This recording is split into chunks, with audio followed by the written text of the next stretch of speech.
Le sabotage, c'est pas juste l'acte en tant que tel, c'est aussi le message que cet acte porte. Ça peut être le message que on a fait ça, on peut faire plus, faites attention. We have seen the sabotage of Nord Stream that has shown that we need to be ready and that we need to confront this new type of threat.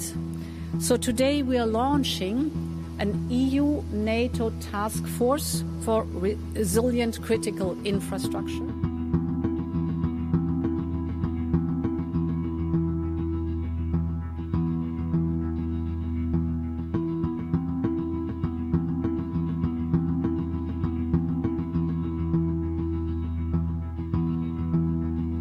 Les actes de sabotage, et spécifiquement dans notre contexte actuel de la guerre en Ukraine, c'est pas tant la disruption, c'est pas tant le dérangement, parce qu'on voit que des systèmes secondaires tentent à prendre le relais assez rapidement. Évidemment, le sabotage du Nord Stream n'a pas eu d'impact pratique puisque le Nord Stream ne délivrait plus de gaz. La cible, c'est dans les perceptions. Faire voir que des infrastructures considérées comme critiques peuvent être sabotées, ça met les États et les gouvernements dans une situation difficile du point de vue de leur opinion publique. Le message qui peut se répandre assez facilement, c'est que fait l'État? N'a-t-on pas les moyens de protéger les infrastructures critiques? Donc c'est un peu ça le narratif que les saboteurs essaient de faire passer.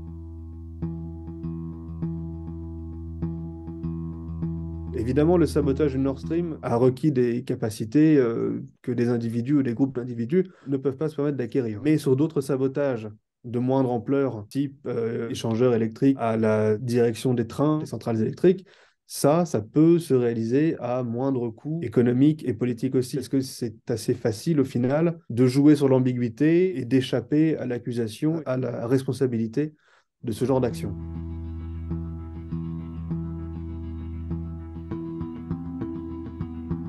C'est une menace qui peut être d'autant plus grave qu'elle pourrait être combinée avec d'autres menaces ou qui pourrait se manifester dans un contexte tendu. Il y a tout ce qui est des menaces cyber, évidemment, les menaces de ransomware. Mais je pense que ce qui est d'autant plus important et d'autant plus grave à surveiller dans les mois qui viennent, notamment avec plusieurs cycles électoraux dans plusieurs États importants de l'Union européenne, c'est tout ce qui est manipulation de l'information et interférence étrangère dans les processus démocratiques.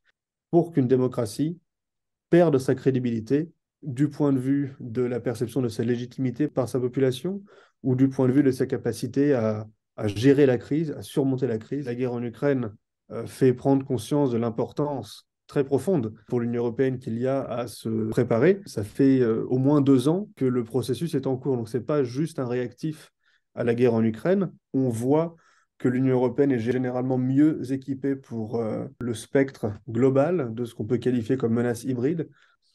L'emploi de ce genre de stratégie, et je pense que ça va être d'autant plus prégnant que si la Russie échoue complètement en Ukraine, c'est-à-dire que l'utilité de la force militaire va être décrédibilisée.